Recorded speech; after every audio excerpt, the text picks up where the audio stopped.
కొత్త గ్రామ పంచాయతీల ఏర్పాటుపై దృష్టి సారించింది తెలంగాణ సర్కార్. పంచాయతీ ఎన్నికలకు ముందే కొత్త జీపీల జాబితా ప్రకటించి పాత వాటితో పాటు ఎన్నికలకు వెళ్లే అవకాశం ఉంది. అందరి నుంచి ప్రపోజల్స్ తీసుకున్న పంచాయతీరాజ్ శాఖ జనాభా దూరం ఆధారంగా 200 కొత్త పంచాయతీల ఏర్పాటుకు ఓకే చెప్పింది. ఇక కొత్త పంచాయతీల ఏర్పాటుకు ప్రత్యేక ఆర్డినెన్స్ జారీ చేస్తారు. గవర్నర్ ఆమోద ముద్ర వేసిన తర్వాత ప్రభుత్వం కొత్త జీపీలకు గెజెట్ నోటిఫికేషన్ విడుదల చేయనుంది.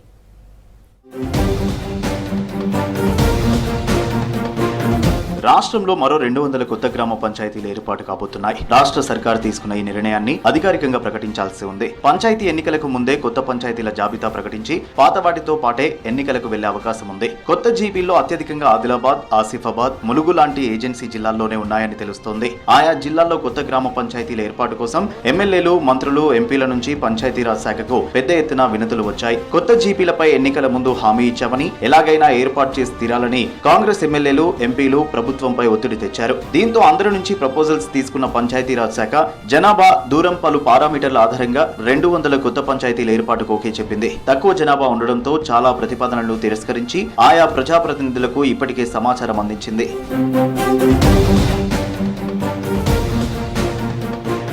కొత్త పంచాయతీల ఏర్పాటుకు ప్రత్యేక ఆర్డినెన్స్ జారీ చేసి గవర్నర్ ఆమోద ముద్ర వేసిన తర్వాత ప్రభుత్వం కొత్త జీపీలకు గెజిట్ నోటిఫికేషన్ విడుదల చేస్తుంది. రాష్ట్రంలో త్వరలో పంచాయతీ ఎన్నికలు జరగనున్నాయి. పాత జీపీలతో పాటు కొత్తగా ఏర్పాటు కానున్న మరో 200 జీపీలకు ఎన్నికలు ఒకేసారి నిర్వహించేలా అధికారులు ఏర్పాట్లు చేస్తున్నారు. కొత్త పంచాయతీల్లో వార్డులు, ఓటర్ల జాబితా కూడా సిద్ధం చేస్తున్నారు. తాజాగా 200 పంచాయతీలను ఏర్పాటు చేస్తే మొత్తం రాష్ట్ర వ్యాప్తంగా జీపీల సంఖ్య 13,191కి చేరుకుంటుంది.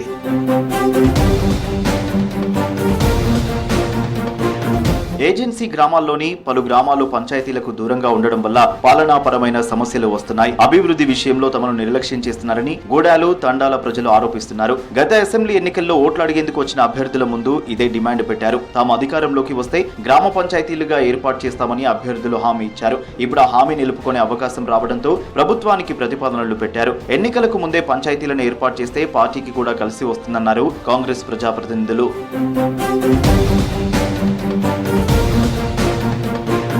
గూడాలు, తండాలు, అనుబంధ గ్రామాలను కొత్త పంచాయతీలుగా ఏర్పాటు చేస్తే దూర భారం తగ్గుతుంది. కేంద్ర, రాష్ట్రం నుంచి ప్రత్యేక ఫండ్స్ వస్తే వేగంగా అభివృద్ధి చెందే అవకాశం ఉంది. 350 జనాభా నిబంధన పలువురికి అడ్డంకిగా మారింది. తాము పెట్టిన ప్రపోజల్స్ లో ఏ ఒక్క గ్రామాన్ని కూడా తొలగించొద్దని, అవసరమైతే 350 కనీస జనాభా నిబంధనను మార్చైనా అన్నింటికీ ఓకే చెప్పాలని ప్రభుత్వంపై ప్రజాప్రతినిధులు ఒత్తిడి తీసుకొస్తున్నారు.